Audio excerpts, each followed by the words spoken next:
This is how much space it takes up now for them to play.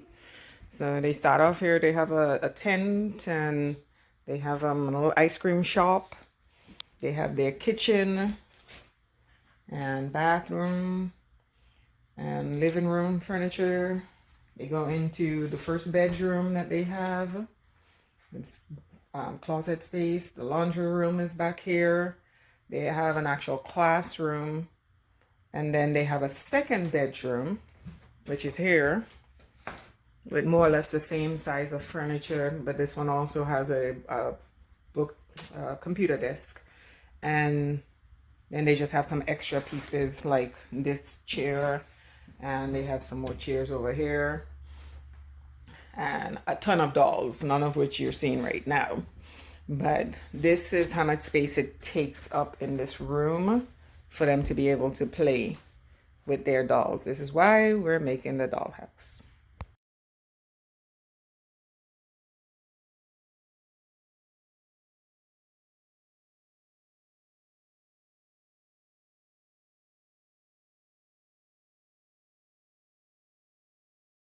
We purchased a cheaper grade of wood, which meant that it came with imperfections like holes, and the texture of it is rough. It's not as smooth as if you went with a higher grade of wood.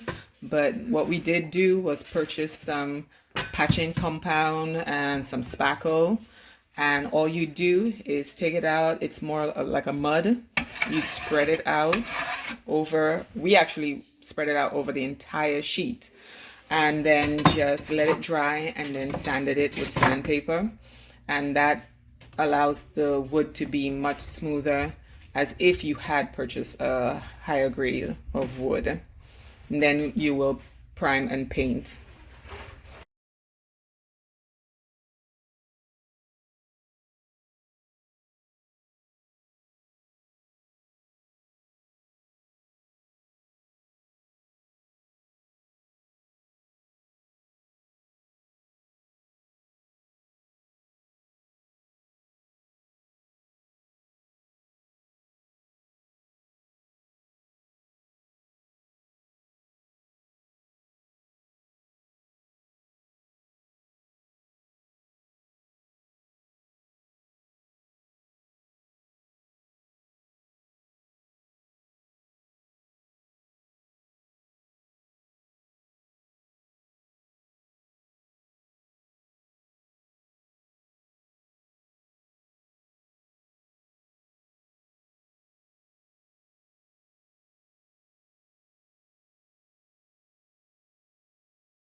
This is how we make the fake wood floors.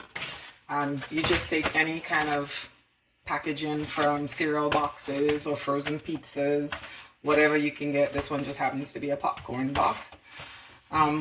You take the ruler, the thickness of whatever you want your piece of flooring to be, and you mark it using a pencil or a marker, whatever is convenient. And you just make as many strips as you possibly can. You'll realize that you're not always able to find the exact same color of your boxes on the inside, but that's fine. The variation does make it look nice, in my opinion. But once you're finished drawing your lines, you go ahead and cut them out. I'm just gonna cut out one just so we can get, and the lengths also don't matter because you kind of stagger them as you lay them down, so it's okay. Now once you have your strip, I like to go ahead, although you could still stick it with this shiny backing on it, I think it sticks better to the wood floor of your dollhouse if you actually peel this piece off. Once this is peeled off, on the same side that you peeled it off, you'll go ahead and apply your glue and then stick them to the floor.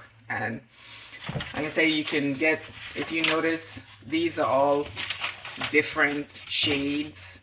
They're not all the same box. but I don't mind that, especially since you're going to stain it and it'll vary in colors anyway. So to make the floor, what we do is with the little pieces of cardboard that we had, we cut it into strips and then we just peeled off the shiny cover, the laminated side, and we're left with these strips. We're putting some wood glue at the back of it and we're sticking it down on the floor. Once that is done, we apply some weight, as you can see, to it, just so that it'll stick flat. And you can look behind and see that's the design of it. Once it's dried, we'll stain it with some wood finish, and that will be how we make our mock wood floors. I'm going to go ahead and use this wood finish on the fake wood floor. All you need is, I am using a piece of paper napkin. Just dip it in lightly and then you just color it. So we'll come back when it's done. This was the original portion that we did before. This is actually after 2 coats of our stain, our wood stain. We're using a dark shade, but you could use whatever shade you want. We let it dry in between each shade, each application. And this right now is the first application of this section. It has dried and we're about to go ahead and again with paper towel just rub on that second layer. Once this has dried, then we're going to apply a coat of polyurethane to it to seal it all in, and that will be the end of what we call our fake wood floor. The floor is dried to our satisfaction. The shade is what we want. We go ahead and we'll apply this polyurethane to it.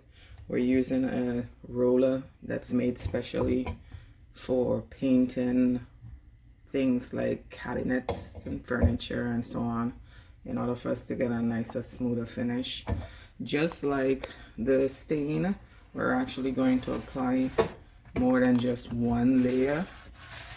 So we're going to apply until we get the thickness that we want on it. But we are going to, again, just like the stain, let it dry in between applications. So this is our first application. We will let it dry.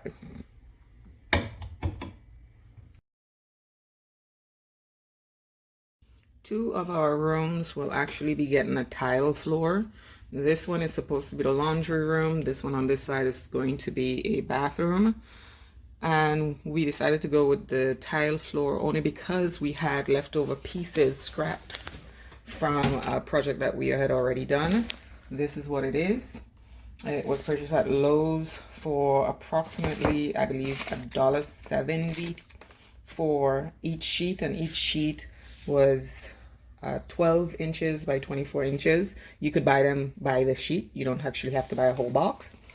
What we did was, using a regular pair of craft scissors, we went ahead and just rough cut these. We did not measure, we just cut. And they had adhesive, so all you have to do is just peel and stick. Once that's done, and we are leaving some spacing in between, once that's done, this particular kind of tile does come with a grout, so we will apply this as well. You don't have to put on the grout. You could just stick them next to each other and leave no spaces, but we will be doing them with the grout because, like I said, this is a leftover project, so we do have the supplies to be able to do it that way. So we'll come back when this room is finished. After letting the tiles sit overnight, it's time to just go ahead and grout it. So all we're gonna do is spread this out to the entire floor and then wipe it up with a damp rag and let it sit again overnight before it'll be ready to be used. After spreading out the grout, you go on and take a damp cloth and wipe it all clean before letting it sit and dry. We had to purchase some pieces of trim in order to do the wall detail that we have on the doll houses. We purchased them in strips of about 8 to 10 feet. Yeah, I think they come in 8 or 10 feet long pieces, and they cost approximately $7 to $9, somewhere in that range for these white pieces. Then there's also this little brown piece. This one is solid wood. These, however, are made of a type of plastic that's easy to cut with a kitchen knife, because we actually had to cut them like this in the corner in order to have the two ends come together as they are here. This piece is the piece that we have on top where the ceiling and the top of the wall come together, and this piece we used on the floor where the floor and the wall comes together, and this piece we used above. I'll show you in the end product. This is a pack of giant popsicle sticks, I guess you could call them. They come 30 in a pack for about 99 cents at Lowe's. And we ended up cutting off the top up here and the bottom down here just so that we could fit them into the space. So what we did was the floor part, we have used this. This here is a popsicle, and then this is the brown piece of wood trim. And then up on the top, you could cut to make angles if necessary. But this is what the top looks like. So this is what the walls themselves look like. And that's where we're going to have a window soon. So let's see how it looks when we're working on the other house. At this point, we have all our supplies to start doing our wood detailing against the walls. We have our trim, wood glue, nail gun, and our pieces of wood. So we'll come back when it's all done. We applied the wood glue to the back of the popsicle sticks and stick them to the wall. Because they are then a little moist, they end up bending, as you can see. So what we do is then put painter's tape just to hold them down until they dry. Once they're dry, they flatten back out as they originally were.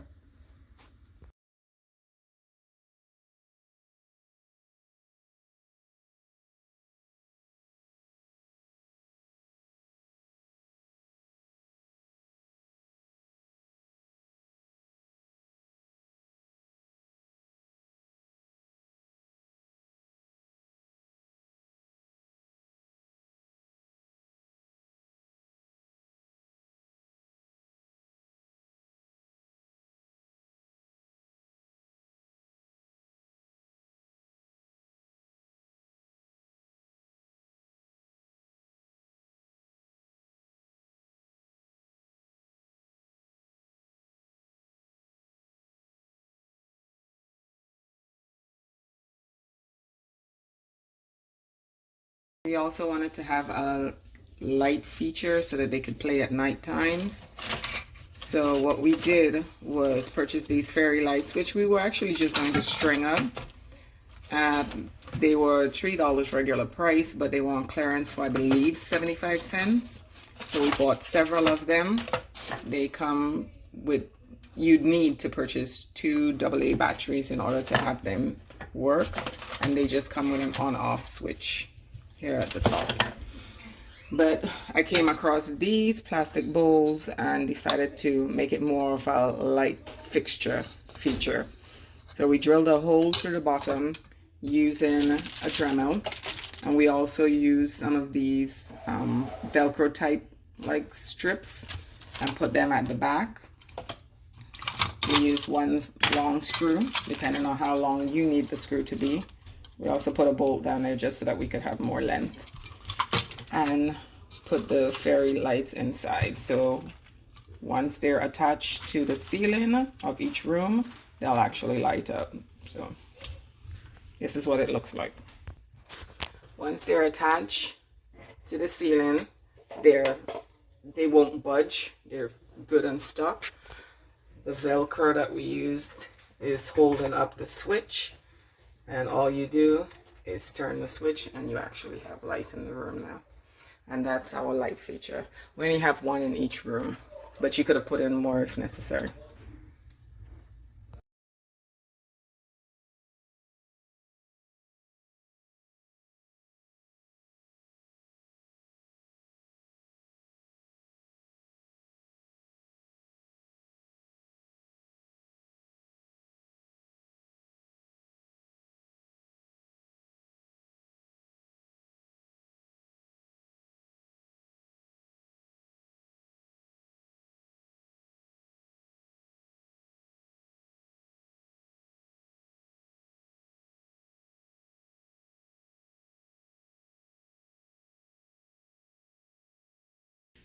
All right, we're going to work on the shingled roof right now. As you notice, we just have a slight slant here, and then we went flat on top because we're planning on using the top for storage, more like a shelf. If you were doing just a regular style roof, of course, this would be completely angled and it would actually be easier. This is probably the hardest part of doing it. What we're doing first is we're using some Gorilla Glue and just putting it at where the top of our pieces of shingles will go. This, by the way, are actual pieces of shingles that we cut down to size. What we did was we used two different shapes. We did a cut that's a rectangle size, and then we also did a trapezoid, and we're going to alternate them. As you can see here, we have rectangle, and in the middle above it we placed a trapezoid, and that's how we did it the whole way down. So this is what the next row will look like. Only because we have that little bend up here, we're actually bending this on this one. We won't have to do it for any of the others, but we started at the end, and then to secure it in place, even after we put on the glue, we're just using a staple gun just to hit it so that it can stay. Then we skip over and we leave a blank space in the middle, and again staple this piece down. The blank space is to put the trapezoid shape one in between.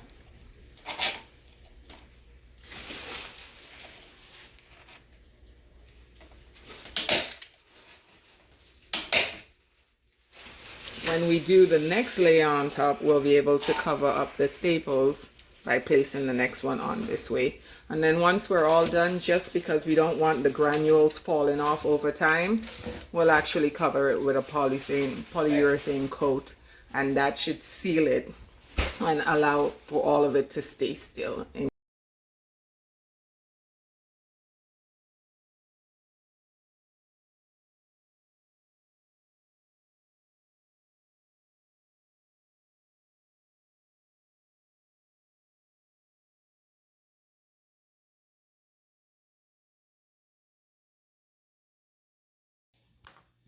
Our original idea for the outside walls was to paint it, which we did, but then we decided to upgrade that idea by making fake bricks. What we did was go ahead and scrape off the paint, and then we roughed it up just a little bit.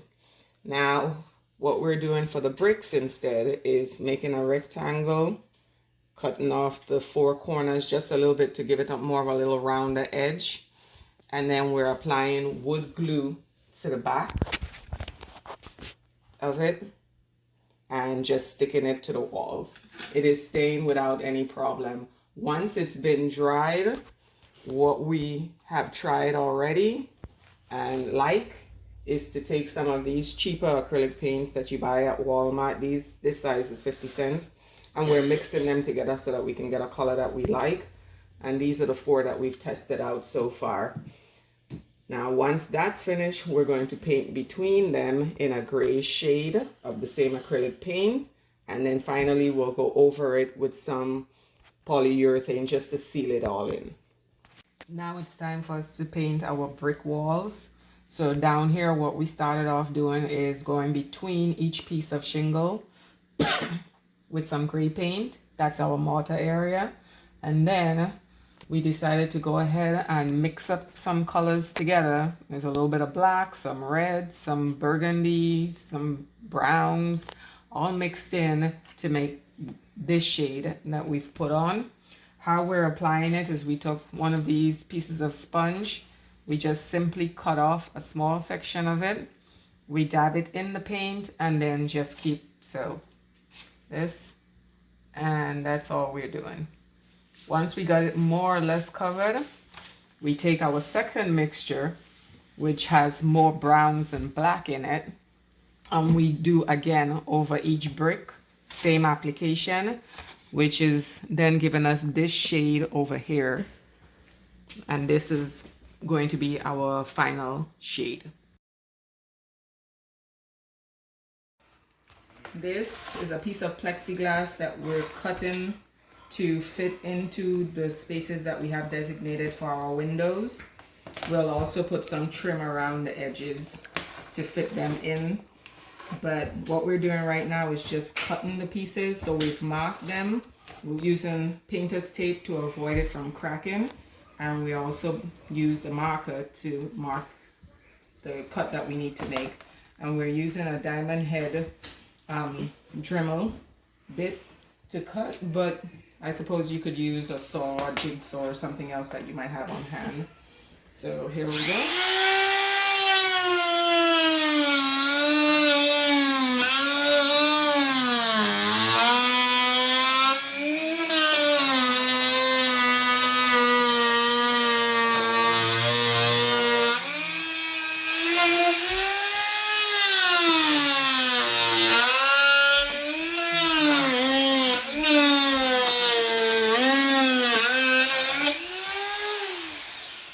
Also remember to use your safety glasses when doing this.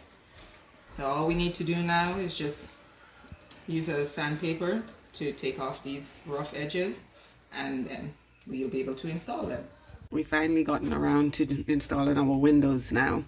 So this is the cutout that we have, and what we're doing is using 2 pieces of trim in order to make the barrier around the outside of the plexiglass that we previously cut out. We're using the piece of wooden trim that we used here, and we're actually placing it on the inside of our little window ledge. We're doing the same thing on the outside and the inside. We already did the outsides. Now, once this piece is in place here, then we will actually cut these pieces, which is rounded on one side and flat on the other, and we're putting these under here or round on the outside like this so that they can come together. We're doing it on both inside and outside with, of course, our plexiglass in between.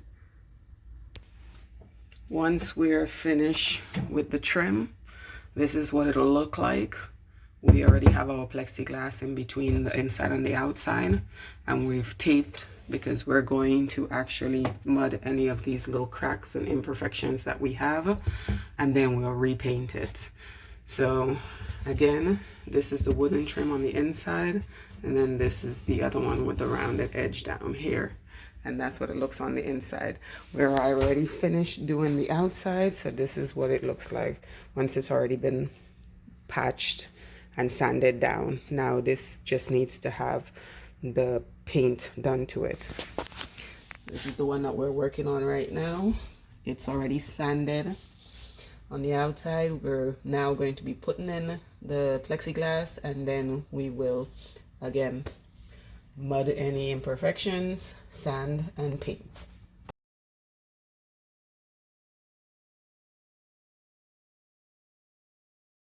Our 2 doll houses are finally finished. All our paint detailing has been touched up. Our windows are in place. Our shutters, our light fixtures, flooring, everything is done. All we need to do now is go ahead and furnish. And then we'll come back with the finished product once our furniture is all in place. Also, we have our storage rooms to keep all our extra dolls. our roof.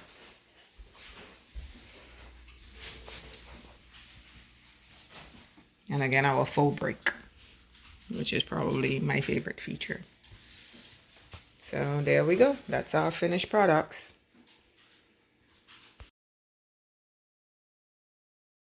Our dollhouses are finally finished. So we have in our first house, we have a bedroom on top, followed with a bathroom on the first floor. And we have a kitchen, which also has a computer desk and a living room in it. We go over to our second house and we again have a living room / kitchen. And instead of having a laundry room in the second house, we decided to go with another bathroom so each girl would have her own complete house, as well as her own bedroom up top. As you can see, we also did some trim detailing all along the front. At first we were going to have a brick detail, but decided to go with a prettier, more finished look with trimmed wood. And again, of course, our windows on this side. Up top, we have a sitting area along with an ice cream parlor and a pizza maker, kind of like having a restaurant. And instead of having a laundry room downstairs, they now have a laundry mat which they can go to, as well as a beauty salon. And our final part of the play area is the schoolhouse that we have over here on the floor. So this is our complete doll houses furnished. The only thing we have still to put up are some picture frames with the kids' pictures in them, as well as some photos and some other features like that. And they both have their own separate closet with the little makeup area that they can move out and then put back in as well. So this is it. We'll come back in just maybe a couple hours when it gets a little darker and see what it looks like with all the lights on. This is what they look like at night. We have the master bedroom with a strip of surround lights, as well as the light fixture that we need. The bathroom just has the light fixture. On this one, we also put a strip of surround lights at the front. That's in the kitchen along with that light.